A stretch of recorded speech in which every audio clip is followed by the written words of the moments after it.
세계 경제를 요동케 했던 미국 중국의 무역 전쟁이 소강 상태지만 보이지 않는 양국 간의 무역 전쟁은 여전히 진행 중이라는 소식입니다. 미국은 중국이 이번 전 세계 사태의 발원지라는 것을 계속 노골적으로 주장하고 있으며 폼페이 장관도 이를 거들고 있습니다. 반면 시진핑 주석은 사태가 잠잠해지자 우한 현장에 출두해가며 이제는 이번 코로나의 정확한 진원지를 찾으라면서 지시를 내렸습니다. 중국의 상황은 3월 초반 이후부터는 급격히 조용해졌는데요. 이제 안정화됐다면서 우한도 곧 개방한다고 발표하기도 했습니다. 그런데 갑자기 10여일 전 외국인들의 입국을 전면 차단하겠다면서 사태가 정말 진정된 것인지 의혹이 더 키워진 상황입니다. 새어나오는 중국 현지의 모습은 안정됐다는 중국 언론의 발표와는 달리 50개 성의 봉쇄령은 여전하며 오히려 더 엄격해졌다는 정보입니다. 한편 미국은 갑자기 12년 만에 한국과 스와프를 체결했습니다. 무려 600억 달러, 50조 원에서 60조 원에 달하는 규모입니다. 기축화폐인 미국의 달러는 국내 환율이 1280원대까지 갔었지만 이를 통해서 1250원대로 또는 1230원대로 낮춰지는 효과를 거두었습니다. 한화 가치가 급격히 떨어지는 한국 경제에 딱 때를 맞추어서 체결해주니 정부 관계자들과 전문가들도 한시름 내쉬게 됐습니다. 그런데 미국의 이러한 갑작스러운 스와프 체결 소식은 뭔가 이상하다는 느낌이 듭니다. 왜 이런 외교를 하는 것인지 궁금해집니다. 현재 미국과 중국은 코로나 사태를 놓고 백신 개발 경쟁을 비롯해 1,400조 원에 이르는 규모의 제약과 바이오 산업 주도권을 놓고 전쟁 중이라는 것입니다. 제약과 바이오 산업은 미래 먹거리 시장인 4차 산업혁명 시대에 고부가가치를 창출하는 분야로 각국의 관심이 매우 높은 상황입니다.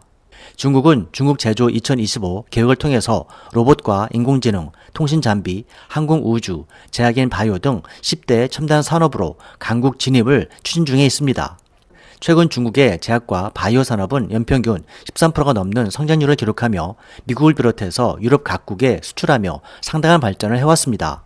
이러한 중국 정부는 세계 1위인 미국을 따라잡기 위해서 인수합병은 물론 인력과 기술 개발에 초집중하고 있으며 심지어는 스파이를 통해서 미국 기업들의 노하우와 데이터 등을 도둑질해왔으며 시장 선점에 중요한 의약품을 신속하게 개발해왔다고 얘기됩니다.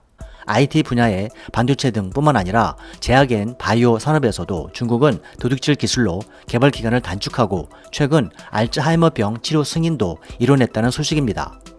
이러한 상황에서 중국은 이번 코로나 사태는 제약엔 바이오 산업의 국제적인 신뢰에 매우 치명적인 우려로 인해서 대대적인 반론에 나선 것입니다. 미국의 트럼프 대통령은 지난 3월 초 코로나 태스크포스 팀과 제약과 바이오 경영진들과의 연석회의에서 백신 개발에 박차를 당부했다고 전해집니다.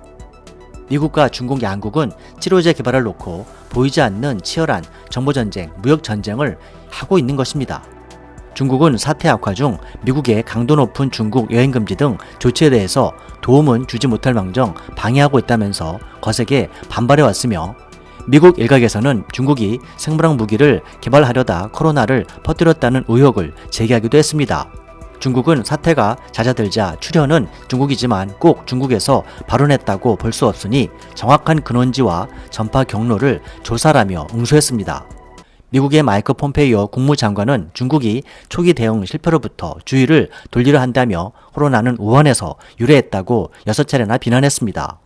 당시 중국이 은폐하는 바람에 국제사회가 대응에 나서는데 2달이 걸렸다며 트럼프 또한 중국의 책임을 못 박는 중국 책임론을 주장하는 것입니다. 중국은 사태에 따른 국제사회의 불신을 만회하기 위해서 자국에서는 시진핑 업적화로 둔갑시키며 세계 각국에 대해서는 지원에 적극적인 모습을 띄었습니다. 시진핑은 대규모 원조를 통한 건강 실크로드 구축을 선언하면서 이탈리아와 함께 싸우겠다며 300명의 의사와 31톤의 의료물자도 보낸 것입니다. 또한 유럽연합에도 200만 개의 수술용 마스크와 의료용 방호복, 진단키트 5만 개 등을 지원하면서 동남아시아에도 지원하겠다고 공언했습니다. 더불어 UN 193개 회원국에도 서한을 보내서 전염병과 함께 싸울 준비가 돼 있다면서 대대적인 이미지 세탁에 공을 들이고 있습니다.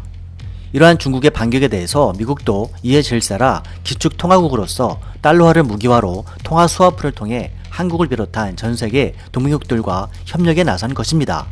3월 20일을 기점으로 한국을 비롯해서 호주, 덴마크, 노르웨이, 뉴질랜드 등과 브라질, 멕시코 등 남미, 싱가포르 등과 통화 스와프를 체결했습니다. 이번 미국의 통화스와프 체결은 홍콩, 대만 등 중화권 나라들은 배제한 것은 확실히 중국과의 패권 경쟁을 의식한 외교적인 조치라는 분석입니다.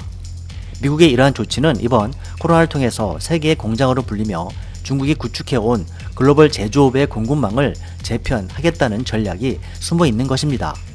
미국은 중국의 의존도가 높은 이탈리아와 이란, 한국 등이 이로 인해서 불가피 정치, 외교적으로 막대한 피해를 입고 있다고 판단하고 있다는 반증입니다.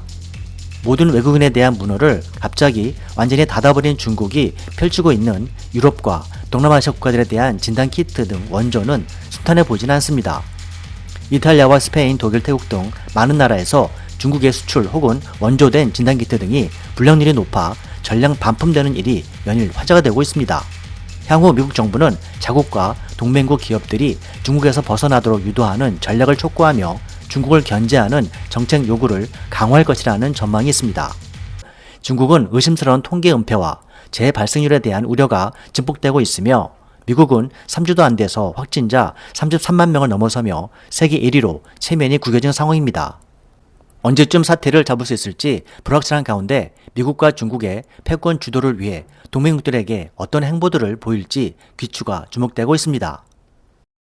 이상 미스터 톨보 TV였습니다. 시청해주셔서 감사합니다.